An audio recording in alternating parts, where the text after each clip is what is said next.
पद्धतीनं 2 वर्षात काम झालेले त्याची पोच पावते का?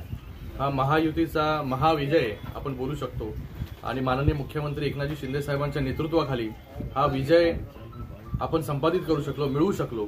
त्याचबरोबर माननीय उपमुख्यमंत्री देवेंद्र फडणवीसजी आणि अजितदादा या तिघांनी जे मिळून काम केलं गेले 2.25 वर्षांमध्ये न थकता न थांबता राऊंड द क्लॉक। आम्ही नेहमी डेव्हलपमेंट बद्दलच बोललो, आम्ही कोणावरती टीका केली नाही, फक्त डेव्हलपमेंटचे राजकारण करण्याचं काम गेल्या 2.25 वर्षांमध्ये केलं।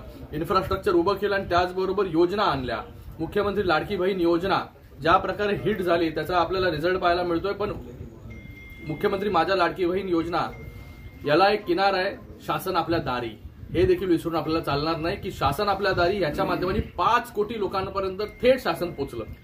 तर फक्त जनतेची सेवा, जनतेसाठी जे काम आहे हे करण्याचं काम महायुतीच्या सरकारने केलेलं आहे। महायुतीचे मुख्यमंत्री एकनाथजी शिंदे साहेबांनी केलेलं आहे। दिवस रात्र अपार मेहनत, अपार कष्ट हे मुख्यमंत्री महोदयांनी घेतलेले, त्याचा रिझल्ट जो आपल्याला पाहायला मिळतोय। गेम चेंजर लाडकी बहीण योजना आणि शासन आपल्या दारी ठरतंय का?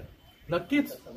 बघा, सगळ्या योजना शासन आपल्या दारीपासून सुरुवात झाली। 5 कोटी लाभार्थी, त्यानंतर मुख्यमंत्री माझी लाडकी बहीण योजना, लेक लाडकी योजना, युवा कार्य प्रशिक्षण योजना, वयोश्री योजना, मुलींना मोफत उच्च शिक्षण, ह्या सगळ्या योजना फक्त लोकांसाठी अभिप्रेत असणारं काम सरकार करत राहिलं, त्याचा रिझल्ट जो आहे तो आज आपल्याला पाहायला मिळतो।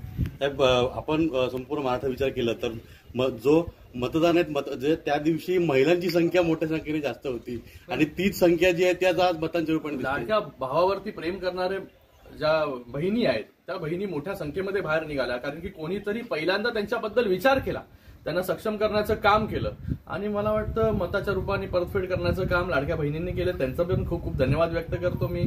सगळ्या महिला वर्गाचा धन्यवाद व्यक्त करतो की मोठ्या संख्येमध्ये आपण मतदान केल्यामुळे मतदानाची टक्केवारी देखील वाढली आणि आता लँडस्लाइड विक्टरीकडे म्हणजे आपण वाटचाल करतो।